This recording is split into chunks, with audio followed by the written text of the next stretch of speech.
Welcome to our channel. Today we how to subscribe to Cloudways for faster SEO deployments, quick tutorial step by step clearly. On the homepage, locate the Get Started for Free button and click on it. You will be directed to a sign up page where you need to enter your email address and create a secure password. After filling in your details, click on the Start Free button to proceed.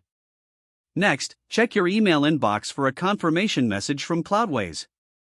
Open the email and click on the verification link provided to confirm your account. Once verified, return to the Cloudways website and log in using your credentials. Upon logging in, you will be prompted to set up your first server. Choose the cloud provider that best fits your needs from the options available. Select the server size and region that will optimize your SEO performance. After finalizing your selections, click on the Launch Server button. The server setup process will take a few minutes to complete. Once your server is live, you can install your preferred application. Navigate to the Applications tab and click on Add Application. Choose the application you wish to deploy and follow the on-screen instructions. After installation, configure your application settings for optimal SEO. Take advantage of Cloudways' built-in tools to enhance your website's performance. Utilize the caching options and CDN for faster loading times. Finally, monitor your website's performance through the Cloudways dashboard. This completes your subscription process with Cloudways for faster SEO deployments. If the page does not load, refresh the browser or try again in a private or incognito window.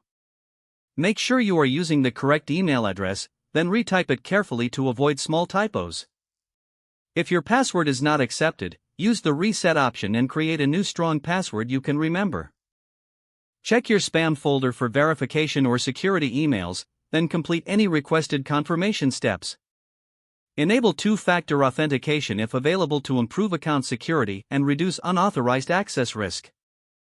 After signing in, review your profile details so your contact information and settings are accurate and current. If you see an error message, note it down and try again after restarting your device and internet connection. Log out when you finish, especially on shared devices, to keep your account and payment information secure. If the page does not load, refresh the browser or try again in a private or incognito window. Make sure you are using the correct email address, then retype it carefully to avoid small typos. Don't forget to like this video and subscribe to our channel for more step-by-step tech guides.